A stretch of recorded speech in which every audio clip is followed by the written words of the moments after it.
Welcome to the Tunisian Crochet Grafgan Boutique video series 2 for the Join As You Go panels for the cow blocks.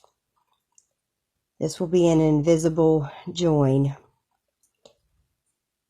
What we've done is we've chained the number we needed for our block, and then we've chained the number that we needed for our border. Your border will be on your left-hand side if you are right-handed, and on your right hand side if you are left-handed. Then we turn our chain over and we put the stitch marker into our first bump from the hook.